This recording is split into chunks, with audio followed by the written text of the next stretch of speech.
Assalamualaikum warahmatullahi wabarakatuh.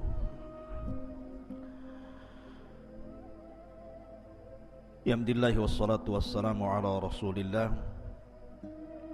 wa ala alihi wa sahbihi wa mawalah wa la hawla wa la quwata illa billahi wa ba'du.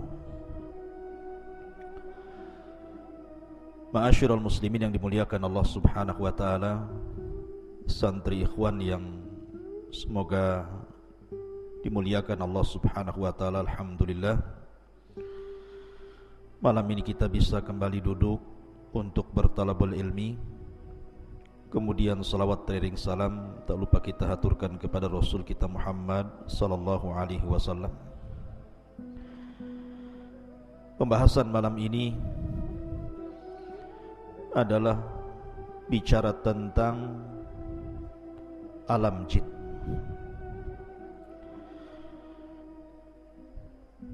Jadi malam ini kita bicara tentang masalah jin. Jadi biar kita tahu alam jin itu seperti apa. Ma'asyiral muslimin yang dimuliakan Allah subhanahu wa ta'ala, bicara tentang jin,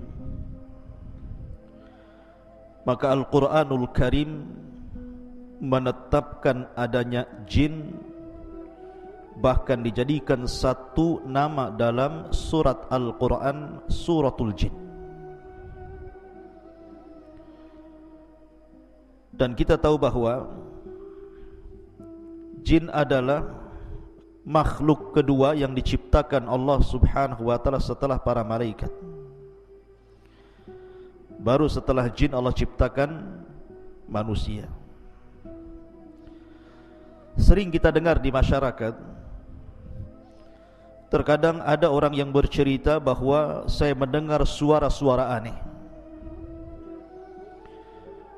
Yang lain mengatakan ada yang memanggil-manggil. Yang lain juga bercerita, saya pernah tidur, ketika hendak bangun susah sekali, kayaknya dikunci. Susah gitu ya. Ada orang yang lagi tidur itu susah mau bangun, kayak lagi dipiting sama jin itu. Yang lain, ketika saya lewat di sebuah tempat, kayaknya kok bulu semua berdiri, mulai bulu kaki sampai bulu kepala. Jadi macam-macam cerita di masyarakat itu tentang masalah jin dan syaitan. Lalu apa hakikat jin ini? Dan apa alaqah kaitan antara jin dan kita umat manusia ini? Ma'asyiral muslimin yang dimuliakan Allah Azza wa Jalla, dunia jin itu sebenarnya kurang lebih dengan kita. Di antara jin itu ada yang ahli salat, ahli puasa, ada yang umroh, ada yang haji, ada yang ahli sedekah, ada yang ahli zikir, bahkan ada yang mujahidin fi sabilillah. Tetapi di antara jin pun kebanyakan mereka ada yang fasik, ada yang suka minum khamar, ada yang suka berzina, ada yang suka berdusta, ada yang suka menyakiti dan menzalimi. Ya, karena jin itu terbagi menjadi dua. Wa inna kunna salihuna wa inna minna salihuna wa minna duna dzalik kunna taraiqa kidada. Di antara kami para jin itu ada yang saleh, ada yang baik, tapi juga ada jin-jin yang mereka jahat. Baik, kita akan jelaskan, karena mungkin secara umum kita sudah mengetahui tentang asal muasal jin dan pernah saya jelaskan di sini. Saya hendak menceritakan beberapa kisah saja tentang alaqah, hubung kait antara manusia dengan jin saja. Ma'asyiral muslimin yang dimuliakan Allah subhanahu wa ta'ala, suatu ketika Nabi SAW pernah sholat. Tiba-tiba kemudian datang jin mengganggu Nabi SAW yang sedang sholat. Maka Rasul marah, kemudian Rasul menangkap jin itu kemudian mencekiknya. Saking kerasnya Rasul mencekik jin itu sampai keluar air liurnya. Dan Nabi SAW merasakan dingin air liur itu. Kata Nabi SAW, kalau aku tidak teringat dengan doanya Nabi Sulaiman, Rabbi habli mulkan la yambagi li ahadin mim ba'di, ya Rabb, anugerahkan kepadaku kekuasaan yang tidak ku anugerahkan kepada siapapun sepeninggalku. Tentu jin itu sudah kuikat di tiang masjid sehingga menjadi mainan anak-anak. Tapi karena teringat doanya Sulaiman, ku lepas jin itu. Artinya Nabi SAW mencekik jin sampai liurnya terasa dingin. Pertanyaannya, bukankah jin tercipta dari api? Kenapa pula liurnya dingin? Harusnya liurnya panas. Yang tercipta dari api itu asal penciptaannya bapak moyang mereka. Tetapi anak keturunannya tidak seperti moyang mereka, sama dengan kita. Bapak moyang kita tercipta dari tanah, tapi apakah kemudian ketika orang dipotong tangannya tiba-tiba keluar tanah? Kan tidak juga. Ya, tetap saja keluar darah gitu ya. Itu hanya awal penciptaan saja. Makanya kenapa jin juga disiksa di neraka merasa sakit, sama dengan manusia dipukul tanah juga sakit. Kalau nggak percaya saya pukul antum pakai tanah liat. Kalau nggak menjerit, saya kasih uang 100.000. Ma'asyiral muslimin yang dimuliakan Allah Azza wa Jalla. Lah, kalau kita melihat cerita-cerita di masyarakat kan macam-macam tuh. Apalagi penakut. Penakut itu biasanya pohon pisang pun jadi setan biasanya. Coba saja orang yang takut lewat kuburan. Sebenarnya di kuburan tidak ada apa-apa. Mungkin ada pelang warna putih. Itu lari terbirit-birit disangka kuntilanak itu. Itu penakut loh ya. Terkadang seseorang yang saking takutnya, mungkin ada kucing nabrak kaleng kongguan kemudian jatuh prang begitu ya. Itu ketakutan disangka ada setan tuh di belakang itu. Atau terkadang kita lihat angin, kemudian ada pohon goyang-goyang, kemudian bayangannya itu ikut goyang-goyang juga kan. Disangka setan itu. Langsung bulu kuduk berdiri semua tuh. Pertanyaannya ikhwatu fiddin muliakan Allah Azza wa Jalla, mungkinkah seseorang itu melihat jin? Sebagaimana yang ma'ruf di masyarakat gitu ya. Maka kita katakan bahwa Allah Subhanahu wa taala berfirman, innahum yarakum min haitsu la tarawnahum. Mereka yang melihat kita, kita yang tidak melihat mereka. Artinya jin itu bagi kita alam gaib. Jangankan jin, di zaman Nabi SAW banyak orang-orang munafik. Rasul tidak tahu siapa satu munafik itu, kecuali setelah diberitahu Allah, kemudian dicatat oleh Hudzaifah ibn Yaman siapa nama-nama munafik. Kalau Allah tidak memberitahu siapa munafik di zaman itu, selamanya Rasul tidak tahu mana satu yang munafik. Artinya munafik saja kita tidak tahu ya di zaman Nabi SAW, apalagi jin. Maka seseorang kemudian kalau masuk ke alam jin, kemudian sok tahu tentang masalah jin tanpa didasarkan Al-Quran dan Sunnah, ketahuilah bahwa dia itu pendusta. Contoh saja, dulu kan ada tayangan apa itu? Ghostbuster ya, yang nangkap jin dimasukkan ke botol itu loh. Nah, ada tuh, tangkap masuk botol, ditutup botolnya, dia udah tahu lubang botol bawahnya itu, lepas lagi, ya kan? Kan ada orang yang narik jin, kononnya dimasukkan ke dalam botol. Ikhwatu fiddin muliakan Allah Azza wa Jalla, kita katakan ini dusta, ini acting saja. Kenapa kita katakan dusta? Karena Allah yang mengatakan innahum yarakum min haitsu la tarawnahum. Mereka melihat kita, kita tidak melihat mereka. Macam mana kemudian menangkap jin dimasukkan ke dalam botol, sementara nas Al-Quran mengatakan kita tidak mampu melihat mereka, sementara mereka melihat kita? Kalau gitu tidak adil Ustaz.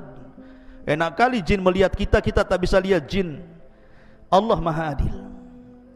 Ketika di dunia kita tidak bisa melihat jin dan jin bisa melihat kita, kelak di sorga Allah balik alamnya, di mana kita bisa melihat jin dan jin tidak bisa melihat kita. Itulah kebalikannya dan keadilan Allah Subhanahu wa ta'ala. Akan tetapi ketika jin-jin itu tasyakkul, beralih rupa, maka kita mungkin melihatnya. Bisa saja seseorang kemudian melihat ada burung hantu, disangka hantu, karena ada hantunya, burung hantu. Kemudian kucing garong warna hitam, disangka setan, ya kan? Padahal garong dia, ya. Jadi mungkinkah kemudian jin-jin itu tasyakkul dan seseorang bisa melihatnya? Maka kita katakan kalau itu yang terjadi bukan dalam bentuk asli, mungkin. Saya akan bercerita beberapa kisah ya di zaman para sahabat. Pertama, kisah Abu Hurairah radhiyallahu an. Suatu ketika Abu Hurairah radhiyallahu an itu ditugaskan Rasul untuk menjaga Baitul Mal, menjaga pembendaharaan Baitul Mal. Rupanya di malam itu ada pencuri masuk ke Baitul Mal mencuri gandum. Satu karung, kemudian lari, dibopong. Abu Hurairah melihat pencuri ini, langsung mengejar, kemudian menangkap. Rupanya pencuri ini adalah orang tua dan mengatakan, "Ya Aba Hurairah, ana syaikhun kabir, faqirun, dhu iyalin, wa ma ataituka illa min hajatin, wa ma asabtu syai'an dunak, ma ataituka," bla bla bla bla. Bahasa kita ya. Maka syaitan mengatakan, ataupun orang ini mengatakan pencuri ini, "Ya Abu Hurairah, saya ini orang tua, fakir, punya keluarga, dan saya tidak mungkin mencuri kecuali karena sebuah hajat, kebutuhan, karena mereka butuh makan, makanya aku terpaksa mencuri. Lepaskanlah Abu Hurairah." Akhirnya Abu Hurairah karena kasihan, dilepaskanlah pencuri ini. Keesokan harinya berjumpa dengan Rasul. Sebelum kemudian Abu Hurairah bercerita, Jibril sudah ngasih tahu, dan Rasul sudah mewanti-wanti, "Ya Aba Hurairah, fa innahu sayaudu al-bariyah, fa innahu sayaudu fil lail." Wahai Abu Hurairah, orang itu akan kembali nanti malam. Betul, rupanya malam kedua mencuri lagi, ketangkap lagi, minta uzur lagi, dilepas lagi.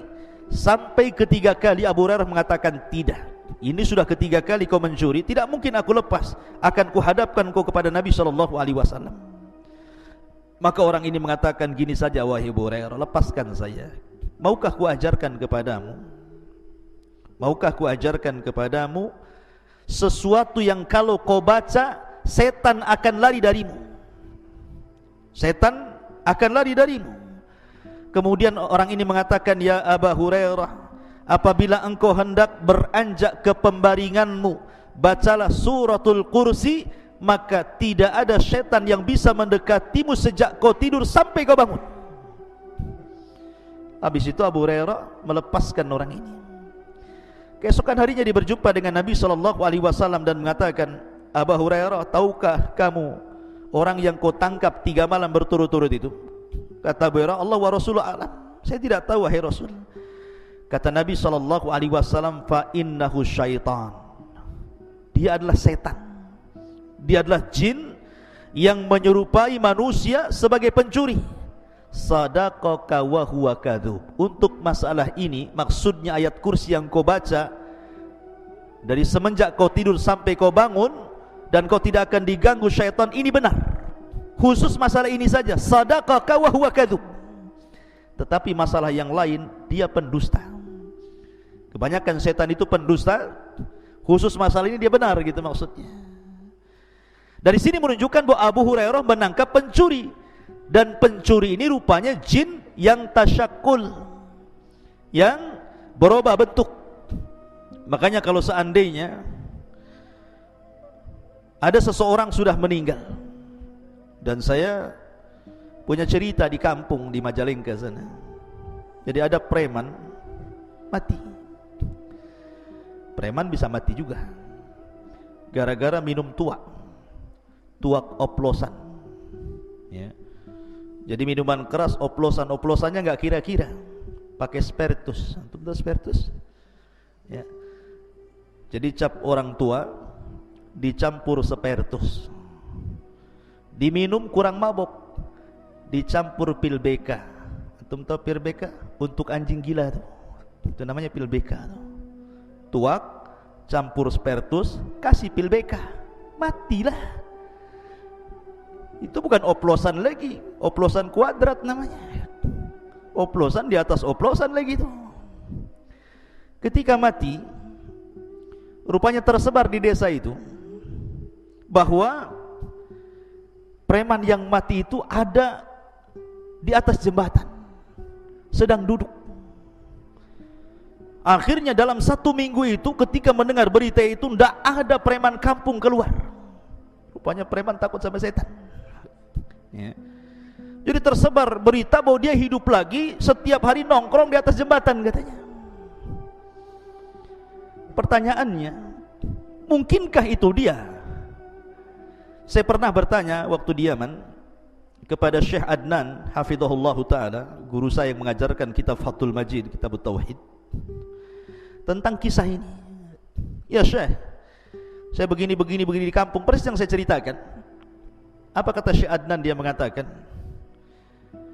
mengatakan bahwa yang dijumpai itu bukan preman tadi. Karena orang yang sudah mati tidak mungkin hidup lagi, karena ada barzah yang memisahkan antara kehidupan dunia dan kehidupan kubur. Lalu siapa yang nongkrong di jembatan itu, yang mukanya mirip itu? Maka dia bisa menjawab, kalau cerita ini sahih, kalau cerita ini benar gitu ya, bukan dikarang-karang, maka sesungguhnya orang itu adalah qarinnya si preman tadi. Karena setiap orang itu punya qarin, punya jin yang menyertai sejak lahir. Jadi kalau seandainya ada orang mati kemudian hidup lagi, bukan orang itu hidup lagi gentayangan, tetapi qarinnya yang gentayangan membentuk orang mati itu. Jadi bisa saja itu jin yang menakut-takuti manusia. Kemudian kisah yang kedua, kisah Ubay bin Ka'ab. Jadi suatu ketika Ubay bin Ka'ab ini dengan para sahabat Nabi hendak menuju dari Mekah ke Madinah, melewati padang pasir. Kemudian sampai di padang pasir lupa jalan, karena zaman itu kan tidak ada Google Map ya, di zaman itu tidak ada kompas gitu ya, hanya mengandalkan insting saja dan orang yang biasa jalan dilalui. Rupanya Ubay bin Ka'ab dan sebagian para sahabat itu nyasar, tidak tahu kemana arah ke Mekah. Pokoknya bingung, yang namanya padang pasir itu kan kayak lautan tuh. Nanti antum kalau pernah belajar di Arab, antum melihat padang pasir itu persis kayak lautan tidak bertepi itu.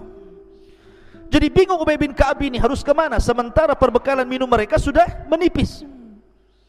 Sampai betul-betul akhirnya minuman itu habis. Akhirnya mereka berusaha mencari air. Jadi ke arah selatan tidak nemu air, ke arah barat tidak nemu air. Pokoknya semua arah dia berusaha jelajahi, tetapi tidak ada air juga. Sampai akhirnya datang laki-laki yang sangat besar, badannya besar sekali, kayak raksasa gitu ya. Kemudian menemui Ubay bin Ka'ab radhiyallahu an. Kemudian Ubay pun ketakutan dan mengatakan, "Man anta, siapa kamu?" Karena besar masalahnya badannya gitu ya. Maka orang besar ini mengatakan, "Ana min baqiyatin nafar minal jinnil ladzi istama'u ila Rasulillah sallallahu alaihi wasallam." Kata orang besar ini, saya adalah satu di antara sekelompok orang yang pernah datang menemui Rasul mendengarkan bacaan Nabi sallallahu alaihi wasallam yang disebutkan dalam surah Jin ya, "Qul uhiya ilayya annahu istama'a nafarun minal jin." Ada sebagian sekelompok jin, ada yang mengatakan 7 jin, datang menghadap Rasul mendengarkan Rasul baca Quran. Lah kata orang ini, saya adalah jin, satu di antara kelompok orang yang datang menemui Rasul yang kemudian mendengarkan ayat Al-Quran, dan aku pun masuk Islam. Kemudian dia mengatakan, aku pernah mendengar Rasul bersabda, al-muslim akhul muslim. Muslim itu saudaranya muslim yang lain. Baik kutunjukkan kamu ke arah di mana ada mata air di sana. Akhirnya kemudian jin ini mengarahkan arah ke arah sini, khudut tariq, ambillah jalan ini wahai Ubay, engkau akan mendapatkan air.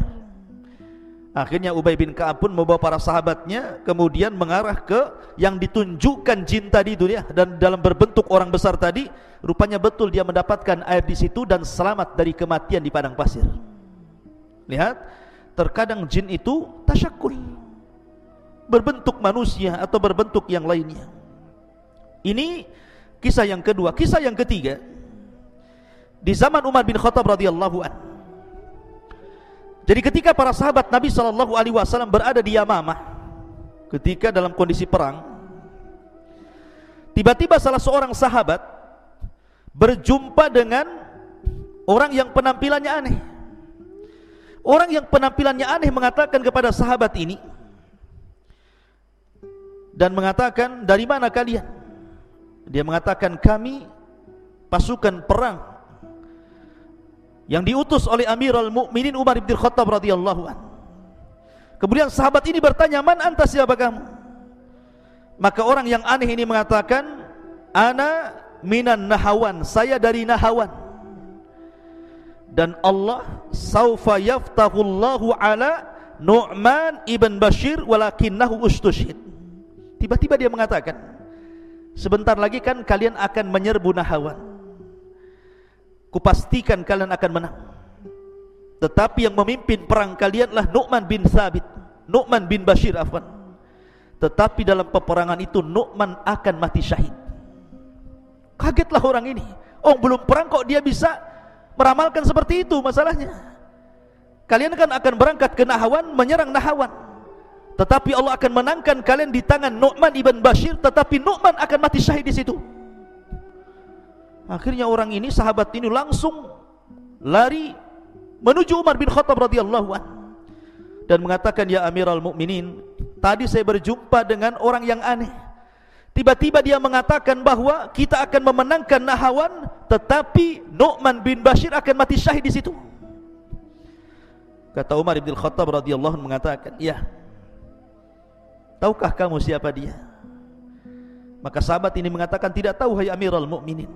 Kata Umar bin Khattab radhiyallahu anhu, dia mengatakan, dialah Usaim baridul jin. Dialah Usaim, satu di antara jin-jin yang saleh. Dia pun datang kepada Umar memberitahu, ya. Artinya bahwa jin juga terkadang tasyakul kan, berbuah bentuk gitu menjadi manusia, sama dengan malaikat juga sama. Tetapi ikhwatu fillah muliakan Allah subhanahu wa ta'ala, yang lebih aneh lagi kisahnya, di zaman ulama salaf ada namanya Imran At-Tammar. Imran At-Tammar ini seorang ahadus salihin, orang soleh. Imran ini At-Tammar ini seorang soleh. Jadi dia punya majlis taklim bersama syekhnya namanya Al-Hasan Al-Ja'di. Jadi ada seorang alim ulama besar namanya Al-Hasan Al-Ja'di. Jadi Imran ini suatu ketika dia ingin menghadiri majlisnya Al-Hasan Al-Ja'di, majlis di waktu fajar. Jadi Hasan Al-Ja'di ini biasa membuka majlis taklim setelah subuh. Datang dari mana-mana. Dan dia takut ketinggalan sehingga dia tidak mendapatkan tempat duduk di depan. Maka dia datang pas bertepatan malam itu, malam Jumat. Dia datang pagi-pagi buta. Jadi jam 3 malam itu sudah datang dia ke masjidnya Al-Hasan Al-Ja'di ini. Ketika sampai di masjid, masjid tertutup semua. Semua tertutup masjid, tidak ada yang terbuka, terkunci semua masjidnya. Anehnya, di dalam masjid itu terdengar suara Syekh Al-Hasan Al-Ja'di sedang qiyamul lail, sedang tahajud, dan dikeraskan bacaannya. Jadi ketika dia membaca ghairil maghdubi alaihim waladhdallin, tiba-tiba terdengar suara amin, seolah-olah masjid itu penuh, terdengar suara amin semuanya. Jadi Imran At-Tammar ini heran, ini masjid terkunci. Kemudian di dalam masjid itu Syekh Al-Hasan Al-Ja'di sedang solat malam tahajud. Ketika dia membaca waladhdallin, maka terdengar suara amin yang begitu banyak seolah-olah penuh masjid itu, dan dia tidak berani masuk. Dia pun menunggu sampai adzan fajar. Ketika adzan fajar, datanglah muadzin membukakan pintu masjid itu.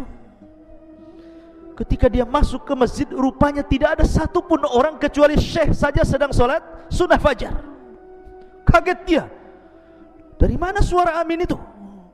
Padahal dia mendengar ada riuh pikuk suara amin ketika syekh sedang membaca Al-Fatihah dalam tahajudnya. Ketika dia subuh masuk ke masjid, tidak ada orang. Rupanya hanya ada syekh yang sedang sunnah fajar itu. Kemudian terpikir oleh dia ini, Imran At-Tamari ini, setelah kemudian sholat subuh, kemudian mengikuti majlisnya Al-Hasan Al-Jadi, selesai pengajian dia pun berusaha untuk menanyakan kepada syekh, menceritakan pengalamannya semalam. Ya syekh, semalam saya lihat masjid tertutup, engkau sholat tahajud, kau baca Fatihah, ketika engkau membaca waladhdallin semua mengaminkan dirimu, tapi ketika subuh aku lihat tidak ada satupun orang yang sholat di belakangmu. Lihat jawaban syekh ini. Dia mengatakan, ya, karena di belakangku adalah jin min nasibin yakhtimul qur'ana kulla lailatil jum'ah. Jadi setiap malam Jumat jin-jin nasibin ini datang, kemudian menghatamkan Quran di belakangku dalam tahajudku. Setiap malam Jumat mereka datang, solat di belakangku dan mengaminkan solatku. Kira-kira nih kalau antum solat malam, Allahu Akbar, ghairil maghdubi alaihim waladdallin, amin. Enggak dilanjutkan enggak tuh salatnya? Langsung antum hidupkan semua lampu, bangunkan kawannya gitu. Ya kan? Lihat, syekh ya. Artinya bahwa jin-jin juga ada alaqah dengan kita. Ada hubung kait dengan kita, maksudnya dengan manusia. Ma'asyiral muslimin yang dimuliakan Allah Subhanahu wa taala. Tetapi ada juga jin-jin itu yang jahat, ikhwan. Tidak semua jin itu baik. Wa inna kunna salihuna wa inna minna salihuna wa minna duna dzalik. Kunna tara'iqa qidada. Jadi kami ini bertingkat-tingkat. Jadi memang jin itu kebanyakan mereka fasik dan kufur, berusaha untuk menyakiti kita anak Adam dan berusaha untuk menyeret kita untuk mengikuti mereka. Tetapi gangguan apapun dari jin itu tidak mungkin sampai kepada kita kecuali memang takdir yang Allah telah catat. Makanya Allah mengatakan, la inistama'u ala an yadhurruka bi syai'in lam yadhurruka illa bi syai'in qad kataballahu lak. Kalaulah satu dunia jin itu berkumpul hendak memberikan madarat kepadamu, tidak mungkin madarat itu sampai kecuali memang sudah ditetapkan dalam takdir Allah. Jadi tidak perlu takut antum. Kalau ada dukun datang kepada antum, saya sihir kamu, sihir sajalah. Sambil nyantai ya, saya sihir kamu, silahkan sihir saja ya. Tapi tidak perlu sombong, sihir saja ya. Emang siapa kamu ya. Kuruqyah kamu. Jadi tidak perlu kita sombong. Yang penting kita yakin bahwa kalau mereka mengancam sihir, sihir itu tidak mungkin terjadi kecuali karena izin Allah Subhanahu wa ta'ala. Dan jin itu ada titik kelemahannya. Saya contohkan sebuah kisah. Di zaman Nabi SAW, jadi Imam Hakim meriwayatkan dari Ya'la bin Marrah, dari bapaknya, dia mengatakan, aku safar bersama Nabi. Tiba-tiba aku melihat sesuatu yang sangat ajaib, yang sangat takjub, menakjubkan gitu. Karena ketika di perjalanan, rupanya ada seorang wanita bersama anaknya. Anaknya ini sakit-sakitan selama 7 tahun, selalu pingsan, kemudian siuman, pingsan lagi. Pokoknya selama 7 tahun itu 2 hari sekali pingsan dan sakit parah, gak bisa ngomong. Sehingga kemudian ketika berjumpa dengan Nabi SAW, Rasul bertanya dan mengatakan, kenapa anakmu itu? Maka ibu ini mengatakan, boleh jadi dia terkena syaitan wahai Rasul, tolonglah obati anakku.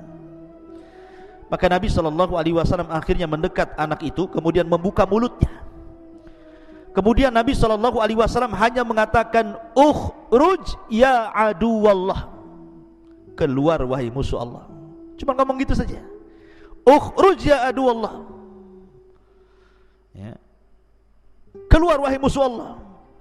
Habis itu anak itu kemudian tertidur, dan setelah bangun tiba-tiba sembuh penyakitnya. Tidak tersisa sama sekali dari selama penyakit 7 tahun lamanya itu. Hanya Nabi mengatakan ukhruj ya aduwallah. Makanya kenapa dalam dunia ruqyah, ikhwan, kalau antum nanti jadi peruqyah, Nabi SAW itu tidak pernah memperbanyak dialog dengan orang yang diruqyah. Rasul hanya mengatakan ukhruj ya aduwallah, keluar wahai musuh Allah. Tidak perlu antum memperbanyak dialog. Kamu siapa? Dari mana asalmu? Dan nikah belum? Berapa anakmu? Kau kesini sama siapa? Nah, kau gabung sama geng mana? Tidak perlu ya. Jadi tidak perlu diperbanyak dialog, karena jin itu pendusta. Karena mereka pendusta, maka kalau antum meruqyah cukup bacakan Quran. Kalau dia menjerit-jerit cukup antum katakan ukhruj ya aduwallah, keluar wahai musuh Allah ya. Kalau tidak, ya ajak mereka beriman saja. Tidak perlu tanya yang aneh-aneh ya. Karena jin itu pendusta. Dan tidak ada jin itu yang bentuknya indah. Jin itu bentuknya jelek.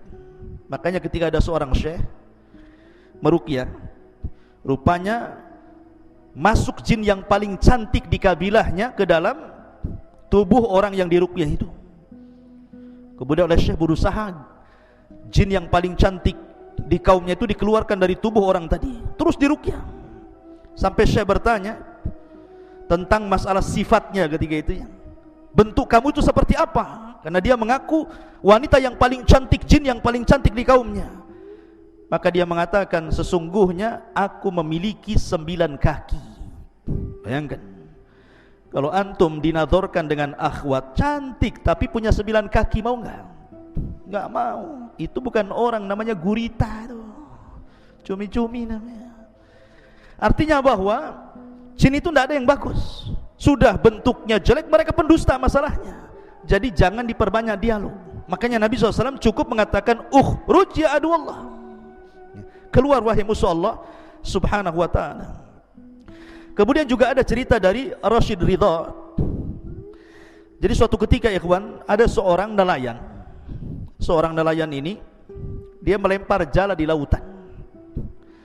Ketika dia melempar jala, kemudian menarik jala, rupanya terdengar suara di dalam lautan itu, seolah-olah ada yang tersangkut. Tiba-tiba terdengar suara aneh.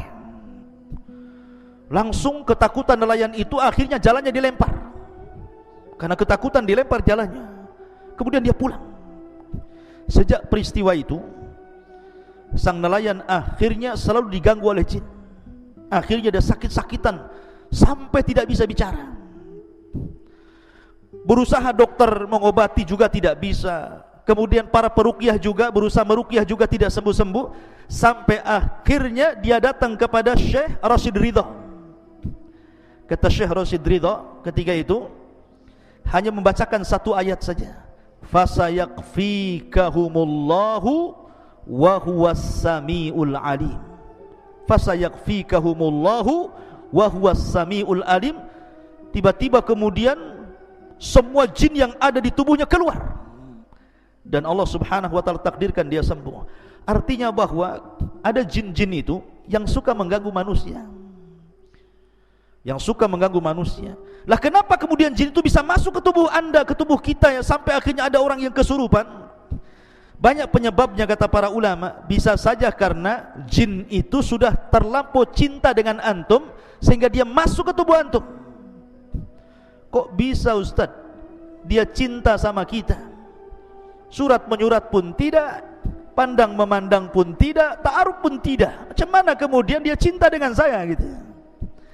Kata para ulama, salah satu penyebabnya adalah ketika antum masuk ke kamar mandi, kemudian lupa membaca a'udzubillah, berlindung kepada Allah minal khubthi wal khaba'ith ya.